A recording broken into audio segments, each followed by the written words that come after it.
Sa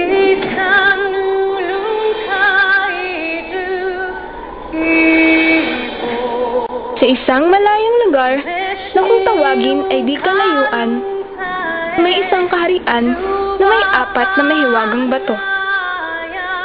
Pero, walang kinalaman ito sa ating kwento. Nag-umpisa ang lahat sa isang binatilyo na naninirahan sa Pilipinas, lalawigan ng Laguna sa bayan ng Cabuyao. Siya ay si Juan Batingao.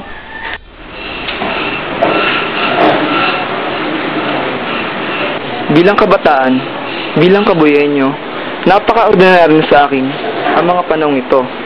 Ang mga sandali na hindi ko alam kung saan patungo ang aking kapalaran. Kailan kaya ako mamumulat?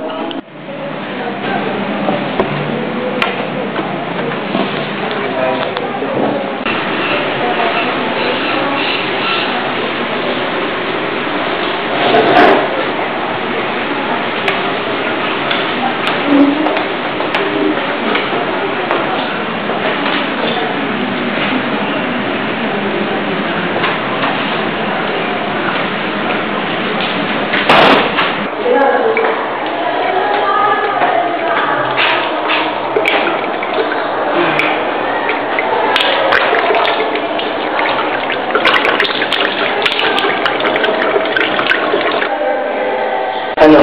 Gising ka na ba talaga sa Batingao?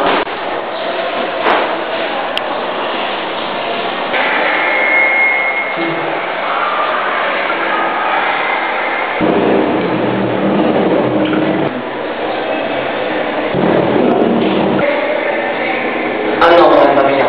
Gising ka na ba talaga?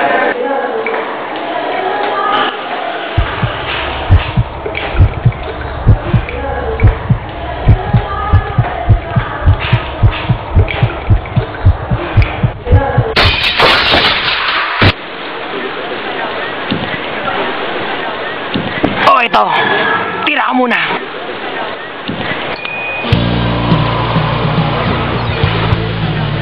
Adik sa'yo, awit sa akin, ilang sawa na sa'kin. O ano, Juan Batingao? Ito ba ang gusto mong buhay?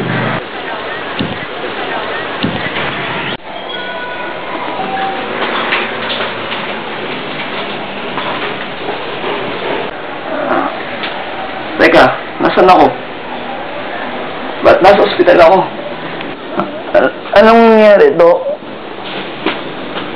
Sad to say, may cancer ka, stage 4, dahil sa mga bisyo mo. May taning na ang buhay mo. Gaano katagal? 10. 10 years? 10 months? 10 weeks ba, Dok? 9. 8. Taga. Ayoko lang ganito!